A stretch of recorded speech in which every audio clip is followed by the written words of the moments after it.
Hello friends and welcome to my channel again. इस video के अंदर मैं लेके आई हूँ क्लास 5th का यूनिट 3 जिसके अंदर हम एक पोएम पढ़ेंगे माय शैडो। तो हम स्टार्ट करते हैं। स्टार्ट करने से पहले ये क्लाउड पढ़ लेते हैं। क्लाउड में लिखा है कि do you know whenever there is light someone follow you, have you ever wondered who it is. तो इसमें लिखा गया है कि आपसे पूछ रहे हैं ये लोग कि आपने कभी देखा कि लाइट आपको फॉलो करती है। एक क्वेश्चन है, आप भी जवाब देना सोच के कि क्या है ऐसा कुछ। और दूसरा है कि have you ever wondered who it is, और तुमने कभी सोचा ये है कौन, कौन है ये। ठीक है, ये दोनों क्वेश्चन मुझे आप कमेंट में बताना इसके आंसर्स। अब मैं स्टोरी इसकी पोएम जो है स्टार्ट करने जा रही हूँ। I have a little shadow that goes in and out with me and what can be use of him more than I can see. ये कह रहे हैं कि मेरे साथ एक लिटिल शेडो है, मेरी एक परछाई है छोटी सी मेरे साथ, जो कि मैं जहाँ जाता हूँ वो मेरे साथ रहती है। अगर मैं बाहर जाऊँ तब भी मेरे साथ रहती है, मैं बेड पे जाऊँ तब भी मेरे साथ रहती है। और इसका क्या यूज़ है, मीन्स इस शेडो का what can be the use of him, कि इसका यूज़ क्या है। मोर देन आई कैन सी, मैं इसे बहुत बार देखता हूँ लेकिन मुझे इसका ये नहीं पता चल रहा कि इसका यूज़ क्या है। ये क्या कर रहे हैं, पोएम के अंदर खुद से बातें भी कर रहे हैं, क्वेश्चन भी पूछ रहे हैं कि what can be the use of him, कि इसका मैं यूज़ कैसे करूँ कुछ। क्योंकि जो चीज़ें हमारे पास होती हैं तो उसकी यूज़फुल चीज़ें होती हैं, और ये तो हमें नेचुरली ये जो शेडो मिली हुई है, तो वही वो पूछ रहे हैं कि what can be the use of him, है ना। आप भी सोचना है इसके बारे में, बहुत ही अच्छी पोएम है ये। फिर है नेक्स्ट लाइन है थर्ड, ही इज़ वेरी, मैं थोड़ी जूम कर देती हूँ आपको दिख जाए। He is very very like me from the heels up to the head. अब वो कह रहे हैं कि ये बहुत मेरे से मिलती जुलती है, सिर से लेके पैर तक। And I see him jump before me when I jump into my bed. और मैं इससे देखता हूँ जब मैं बेड पे जंप मारता हूँ ना, तो जंप मारने से पहले 1 सेकेंड पहले मैं अपनी परछाई को देखता हूँ कि वो मेरे से पहले बेड पे जंप मार जाती है। ये मैं देखता हूँ, ये भी एक नेचुरल ही है। साइंटिफिकली देखा जाए तो ये भी बहुत बड़ी एक वो है कि इस पर ज़रूर पता होना चाहिए कि यार ये हमसे पहले जंप कैसे मार जाती शेडो। नेक्स्ट पैराग्राफ पे आ गई हूँ मैं। The funniest thing about him is the way he likes to grow. इसका एक फनीस्ट है कि इसका जोक्स पर एक ऐसा वे है जिसमें देखा जाए कि ये जो है ना, ही लाइक्स टू ग्रो, वो डे बाई डे ग्रो होती है। डे बाई डे कह लो, फिर टाइम टू टाइम ग्रो होती है। जैसे आप मॉर्निंग में उठोगे तो आपको शेडो नहीं दिखेगी, जैसे आप नाइट में आओगे तो आपको अपनी इतनी बिग दिखेगी ना शेडो की, आप बोलोगे ओ माय गॉड ये क्या है, आप उसे घोस्ट समझोगे। और फिर ये कह रहे हैं कि not at all like proper children which is always very slow. ये कह रहे हैं कि ये प्रॉपर चिल्ड्रन की तरह नहीं है कि जैसे बच्चे होते हैं ना स्लो स्लो काम करते हैं। जैसे लॉकडाउन चल रहा है तो बच्चे बहुत ही ना लेज़ी हो गए हैं, वो फिज़िकल मोड पे नहीं है, बस अपनी बैठे होते हैं बेड पे, जिससे वो फैटी हो जा रहे हैं बच्चे, है ना। तो इसलिए वो कह रहे हैं कि not at all proper children की तरह नहीं है ये हमारी शेडो, जो कि ऑलवेज़ वेरी स्लो, जो कि हमेशा ही स्लो रहती है शेडो हमारी, है ना। फिर नेक्स्ट लाइन है third, for he sometime shoot up taller like an Indian rubber ball. और ये ऐसा शूट अप करती है जैसे कि इंडियन रबर बॉल की तरह। ऐसे शूट अप मीन कि ऐसे ऐसे ग्रो होती है। मैंने आपको बताया था ना कि मॉर्निंग टू नाइट तक आप देखोगे कि कैसे ग्रो होती है, छोटी फिर बड़ी, बड़ी उससे बड़ी उससे, फिर नाइट के अंदर बहुत बड़ी हो जाती है। आप देखना आज रात को आप बेड पे जाओगे ना, तो आप देखना कि रात को जैसे आप बेड पे जाते हो ना, छोटी लाइट जलती है, बड़ी बड़ी लाइट बंद कर देते हैं मम्मा, तो उस छोटी लाइट के अंदर आपकी शेडो बहुत बड़ी हो जाती है। देखना, नोटिस करना आप। ओके, फोर्थ लाइन है next line, and he sometimes get so little that there is none of him at all. कि और कभी कभार वो समटाइम्स मुझे ऐसी दिखती है बहुत ही छोटी, get so little that but there is none of him at all. और वो ऐसी कभी होती नहीं है, क्योंकि अगर हम कभी बार देखें ये छोटी भी होती है और बाद में ये ग्रो अप होती है, ग्रोन अप होती है, तो ये बड़ी हो जाती है ना। इस लाइन के अंदर ये बोला गया है इस शेडो को हमारी। फिर है one morning very early before that sun I was up. वो कह रहे एक मॉर्निंग जो मैं बहुत जल्दी उठ गया था, before sun I was up, और सन के उगने से पहले मैं उठ गया था, मीन्स ये 4-5 o'clock उठ गया होएगा। फिर कहते हैं I rose and found the shiny dew on very buttercup. वो कह रहे हैं कि मैं rose and found the shining dew, वो शाइनिंग ड्यू मीन्स वो सूरज की किरणों को ढूंढता है, वो सूरज की किरणों को ढूंढते हैं। वो शाइनिंग ड्यू को उसी को बोला गया है कि जो सूरज की ऑरेंज येलो येलो कलर की जो लाइट पड़ती है ना, बड़ी सुंदर सी, मैंने भी देखा है, मैं उठी थी एक बार, तो उसकी जब सूरज उगता है तो बहुत ही सुंदर सुंदर लाइट्स आती हैं, उसकी रेस। तो वही कहता है कि मैं उसको ढूंढता हूँ कि वो कहाँ गई ऑन एवरी बटर कप, और वो हमेशा। इसके अंदर आप पूछोगे मैम बटर कप का मीनिंग क्या होता है। बटर कप मीन्स एक पीले रंग का पुष्प मीन्स फ्लावर, एक येलो कलर का फ्लावर भी ढूंढता है ऑन एवरी बटर कप, और अपनी एवरी बटर कप मीन्स हर फूल पे उस सूरज की किरणें पड़ती है ना फ्लावर्स पे, तो वो उन्हें ढूंढता है। But my lazy little shadow like an aren't sleepy head, कि जो उसकी लेज़ी लिटिल शेडो होती है, मीन्स अगर वो बच्चा लेज़ी है तो उसकी शेडो भी लेज़ी होगी, तो वो शेडो जो है like an aren't sleepy head, और उसे लगता है कि उसकी जो शेडो है वो भी अभी सो रही है, क्योंकि वो लेज़ी है तो उसे भी लगेगा कि मेरी शेडो भी सो रही है, क्योंकि मॉर्निंग में नहीं दिख रही उसे। had stayed at home behind me and was first asleep in bed, और फिर वो क्या होता है, had stayed at home behind me and was first asleep in bed। और ये जो लाइन मैंने लास्ट में 2 बार पढ़ी है ना, लास्ट वाली लाइन, इसका बहुत ही अच्छा मतलब है, एक लेज़ी बच्चे का बहुत ही अच्छा मतलब है क्या, कि जैसे वो बेड पे जाता है और उससे पहले जो उसकी शेडो होती है वो जाके सो जाती है।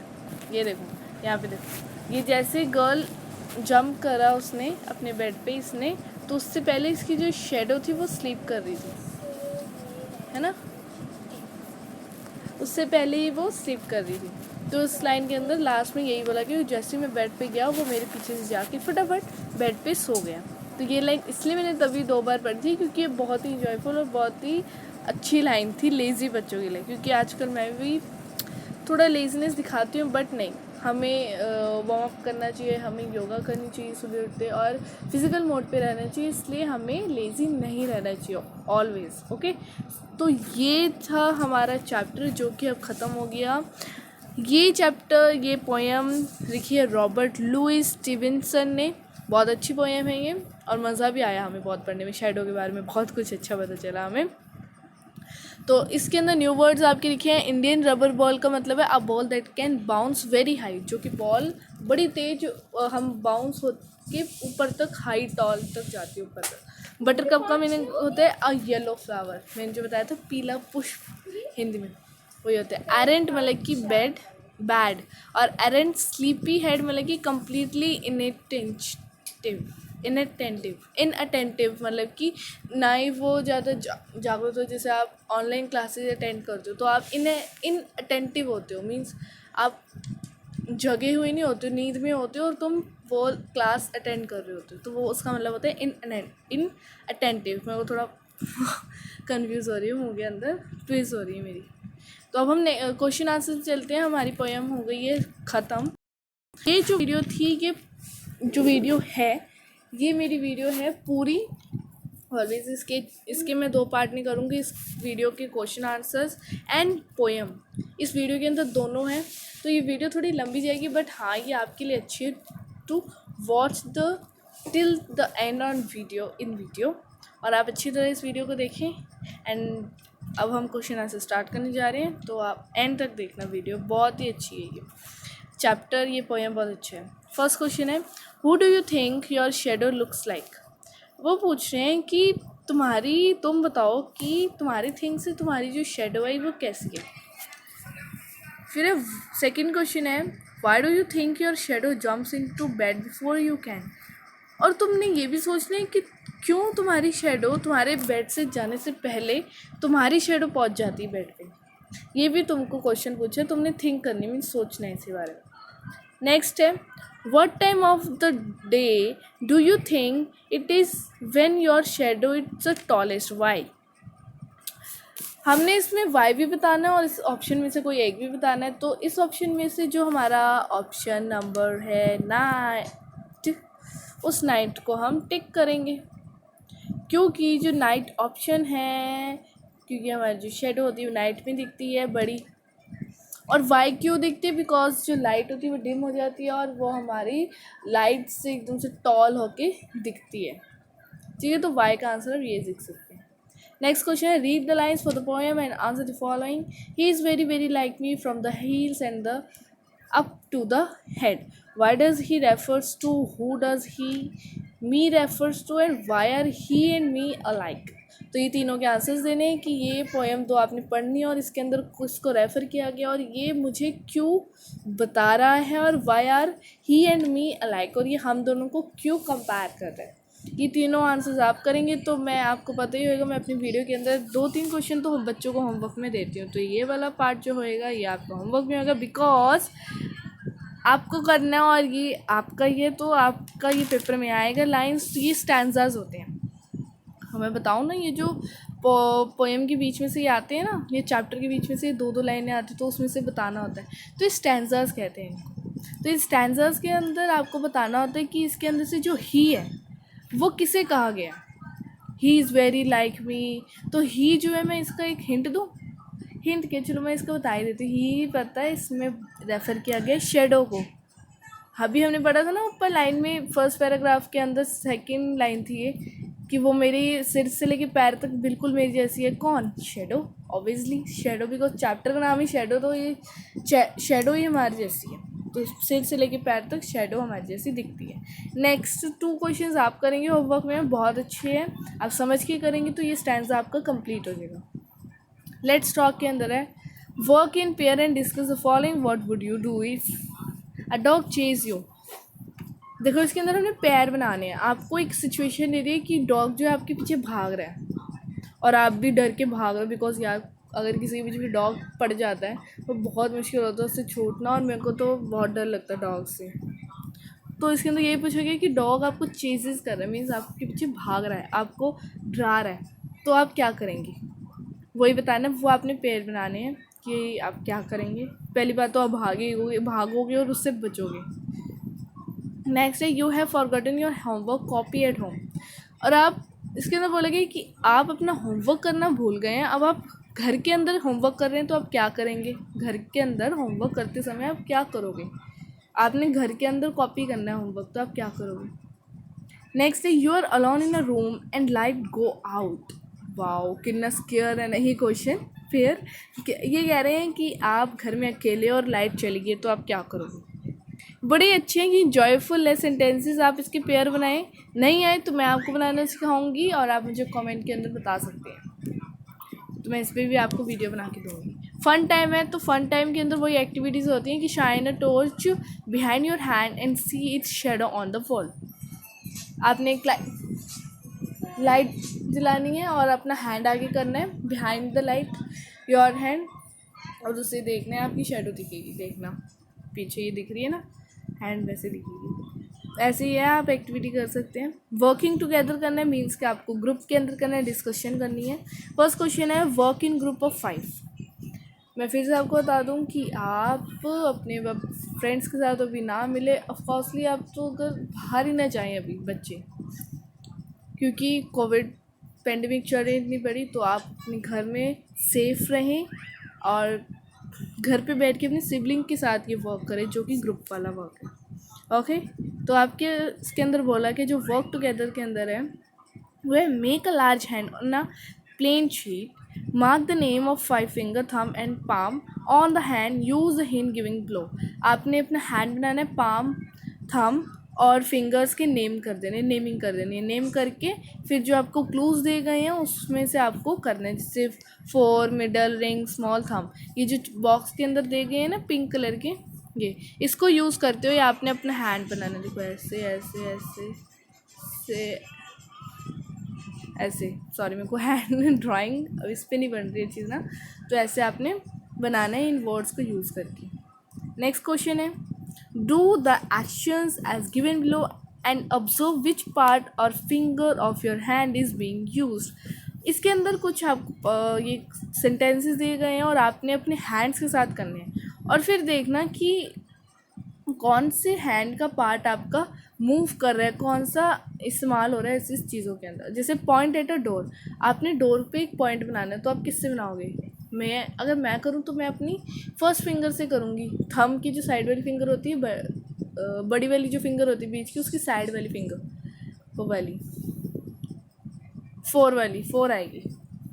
फोर फिंगर जो होती है ना मेरी, FORE जो लिखा हुआ पर, वो वाली फिंगर मैं यूज़ करूँगी डोर पॉइंटिंग के लिए। नेक्स्ट है बाउंस अ बॉल, तो उसके अंदर मैं पूरा हैंड यूज़ करूँगी बाउंस करने के लिए बॉल। फिर है स्क्रैच योर चिन, तो मैं स्क्रैच करने के लिए तो अपनी फोर वाली फिंगर यूज़ करूँगी। फिर है ट्विस्ट योर ईयर, मैं अपने ईयर को ट्विस्ट करूँगी तो मैं अपनी मिडल, फोर और रिंग फिंगर यूज़ करूँगी। ड्रॉ विद द पेंसिल, आपने पेंसिल से ड्राइंग करनी है तो मैं थंब एंड फोर वाली फिंगर जो होती है ना उसे यूज़ करूँगी। और टच अ फ्लावर, अगर मैं फ्लावर को टच कर रही हूँ तो अगर आप पूरे हैंड से टच करें पूरे हैंड से, नहीं तो मैं अपने आप से टच करूँगी तो मैं अपने हैंड के जो मिडल और फोर वाली फिंगर होती है उससे टच करूँगी और थंब से। ओके, ये भी कितनी अच्छी थी, हमने कर ली 2 क्वेश्चन। लास्ट रह गया ये, लास्ट नहीं, अभी 2 पेज रह गए, कोई बात नहीं, हम ये कंप्लीट कर लेंगे। ये filling the blanks using one of the word given in brackets, ये आपकी प्रपोजिशंस हैं और इसको आपको करना है। क्या है? Where is the child dash parents have come to school. Where, मैं फिर से पढ़ती हूँ question, where is the child whose parents have come to the school. Whose मतलब कि किसके पेरेंट्स है, मतलब कि कौन सा चाइल्ड है जिसके पेरेंट्स है आए हुए हमारे स्कूल में, तो उसे ढूंढो। तो हुज लगेगा, किसी के लिए, ये किसके पेरेंट्स है तो हुज लगेगा, whose parents have come to school. Next है I saw many houses were quite spacious, means कि मैंने घर देखा जिसके अंदर बहुत ही सारी जगह है, तो इसके अंदर आएगा I saw many houses which were quite spacious. Which नहीं आएगा, हु आएगा, हु वर क्वाइट स्पेशियस। में से ऐसा कौन सा घर है जिसमें इतनी सारी स्पेशियस जगह है। फिर है mathematics is my favourite subject, is so interesting. Mathematic that is my favourite subject, is so interesting, तो दैट लगेगा इधर। The poem dash you read out is so lovely, so इसके अंदर आएगा the poem that your which you read, which you आएगा, जो आप poem पढ़ रहे हो वो बहुत ही अच्छी है। तो मैंने आपके लिए 5 सेंटेंसेस कंप्लीट कर दिए हैं, 4 कर दिए, बाकी जो 3 आप कंप्लीट करेंगे। नेक्स्ट क्वेश्चन में चलते हैं। Next question very very important है, ये मैं होमवर्क में नहीं दूंगी, मैं यह आपको समझाऊंगी, बट हाँ होमवर्क तो आपको करना पड़ेगा इसका। मैं क्वेश्चन समझा दूंगी, आंसर आप करेंगे, ओके, बिकॉज ये description by answering the question है, डिस्क्रिप्शन। अब डिस्क्रिप्शन मतलब क्या होता है बच्चों? डिस्क्रिप्शन, रिपोर्ट, स्पीच और ये जो सारे मैंने जो क्वेश्चन बनाने होते हैं, ये जो मेन कहती हूँ ना मैं आपको, बहुत ज़रूरी है, बिकॉज आपकी 5th क्लास है, इसके बाद 6, 7, 8, 9, 10th आएगी, बड़ी क्लासें हैं, इसके बाद आपकी बड़ी क्लासेस स्टार्ट हो जाएंगी, सीनियर क्लासेस। अभी आप जूनियर हो, आगे आप सीनियर हो जाओगे, तो सीनियर के लिए जो डिस्क्रिप्शन पैराग्राफ होता है ये बहुत ज़रूरी होता है, बहुत ज़रूरी होता है। कैसे करते हैं? देखो, डिस्क्रिप्शन का मीनिंग क्या होता है मैं ये बताती हूँ। डिस्क्रिप्शन मतलब जैसे ये आपको एक पिक्चर दिख रही है ना, एक हट है, उसमें डॉगी अपनी जो ये बोन होती है, ये बोन खा रहा है और उसका एक बाउल पड़ा हुआ है जिसके अंदर डॉग खाना खाता है। अब देखो, इसको समझ के आपका क्या दिमाग में आता है, वो जो पिक्चर बनती है ना आपके दिमाग में, क्रिएट होती है वो सिचुएशन, वो जो पिक्चर अच्छी एकदम से बन जाती है आपके दिमाग में, उसे हम डिस्क्रिप्शन कहते हैं। क्या कहते हैं? डिस्क्रिप्शन वही होता है, दोनों सेम होते हैं। अब इसके अंदर क्या बोला गया आपको, एक स्टोरी, मीन्स इसके अंदर आपको सीधा नहीं बोला गया कि आप एक डिस्क्रिप्शन तैयार करोगे, इसके अंदर बोला गया कि what do you think is the name of the dog.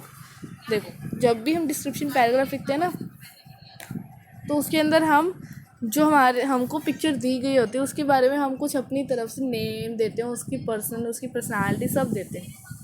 तो उसके अंदर बोला गया है कि नेम का जो डॉग का नेम है वो क्या हो सकता है, तुम सोच के बताओ। व्हाट डू यू थिंक, क्या लगता है डॉग का नेम क्या होगा, है ना, वो ऐसे पूछ रहे हैं कि क्या होगा। अभी आपको ये सीधा नहीं बोला, क्वेश्चन दे दिया और आपने लिखना शुरू करना है। अगर आपको क्वेश्चन में दिया हो, क्वेश्चन के आंसर आपने लाइनों में बना के एक पैराग्राफ बन जाएगा, तो वो डिस्क्रिप्शन पैराग्राफ हो जाएगा, है ना। तो अब मैं जैसे दे दूँ, डॉग का नेम मैं दे दूँगी मैक्स। मैं दे देती हूँ कि मेरे हिसाब से इस डॉग का नाम मैक्स होगा, मुझे पक्का नहीं पता, होगा, मैंने मान लिया कि डॉग का नाम मैक्स होगा। फिर है कि व्हाट इज़ कॉल्ड दैट। अब शी मीन्स जो इसके अंदर शी कोई गर्ल होएगी तो वो उसे क्या बुलाती होगी, तो मैं लिखूँगी I think she is called him, मैं लिख सकती हूँ I think she is called him Chiku, या आई थिंक, तो मैं लिख सकती हूँ शायद जो शी है इसके अंदर बोला गया शी, वो उसे चीकू बुलाती हो, बट मेरे हिसाब से मेरे को इसका नाम मैक्स लगता है। फिर है व्हाट कलर इज़ शी। अब शी बोला गया तो इसका लगता है कि ये जो इसका जो वो जिसने इसे पाला होगा, जिसको इसने रखा होगा ना, वो शी का नाम ले रहे हैं इसके अंदर, वो शी पर्सन का नाम आ रहा है इसके अंदर। तो कलर क्या होएगा, what is she is colour, तो इसका कलर होगा, सॉरी हम शी पे चलेंगे। शी जो है डॉग की जेंडर है, या हम शी पे चलेंगे, sorry I am really sorry. She जो है डॉग का जेंडर है, तभी शी बाद में आ रहा है, बार बार आ रहा है, तो इसमें मुझे what colour is she, white colour. Do you think she is friendly, yes she is friendly. And what does she like to eat, I think she like to eat bread, milk and bones, means chicken. Okay, क्योंकि इसमें ये एक हड्डी खा रहा है ना ये, तो मेरे को लगता है, तो मैंने क्या किया, एक ऐसी लाइनें नाम ना के सेंटेंस मैंने एक पैराग्राफ तैयार कर लिया। अगर हम इसे पैराग्राफ में लिखेंगे ना तो इसका पैराग्राफ बन गया। अब नेक्स्ट क्वेश्चन देखो, इससे रिलेटेड है कि write a few lines on Mitthu and his little dog named Shadow.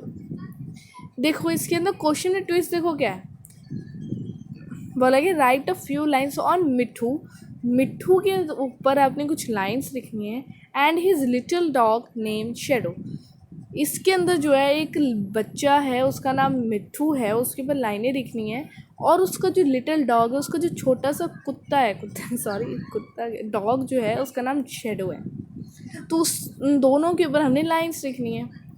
देखो बच्चों, मैंने आपको पैराग्राफ पहला जो क्वेश्चन था सेकंड समझा दिया, पार्ट उसका फर्स्ट, सेकंड आप खुद करेंगे होमवर्क में, बिकॉज इट्स वेरी इंपॉर्टेंट। मैं इस पर स्टार मार्क कर देती हूँ, इट्स वेरी इंपॉर्टेंट, या हैशटैग लगा देती हूँ, इम्पॉर्टेंट भी लिख देती हूँ, इम्पॉर्टेंट, ये इम्पॉर्टेंट है बहुत, तो ये होमवर्क रहेगा आपका पार्ट। तो 2 क्वेश्चन मैंने आपको होमवर्क में दिए हैं, okay. Next is say aloud, आपने से अलाउड करने हैं कि shoe, shadow, fish, brush, dish wash, brush, wish, shape, shade, ship, shell. तो इनका आपने ऊंचा बोलना है। और आपने ये पोएम बोली गई है, when the sun shine I can see my shadow right in my front of me, ठीक है। तो आप देख सकते हैं कि हमारी जो, और इसके अंदर लिखा हुआ कि act out the poem as you read it slowly, आपने एक्ट करना है, एक्शन भी करने हैं, और बट स्लोली पढ़नी है इसको आपने। तो आप देख सकते हैं कि हमारी जो चैप्टर है वो ख़त्म हो गया with poem and with his question answers. So I hope so कि आपको मेरी वीडियो बहुत पसंद आई होगी, और आपने इस वीडियो को एंड तक देखा होगा, बिकॉज ये बहुत ही इंजॉयफुल वीडियो थी, और इसके क्वेश्चन आंसर्स भी हो गए हैं हमारे। वीडियो थोड़ी लंबी है, बट हाँ बहुत ही हेल्पफुल वीडियो है। So don't forget to subscribe my channel guys, give support me and don't, so आप इसे शेयर करें, लाइक करें, कमेंट कीजिए और सब्सक्राइब कीजिए। और अब हम नेक्स्ट वीडियो के अंदर मिलेंगे, जिसके अंदर हम रॉबिन्सन क्रूसो पढ़ेंगे, यूनिट 3 का सेकंड पार्ट पढ़ेंगे हम। So see you they guys, best of luck.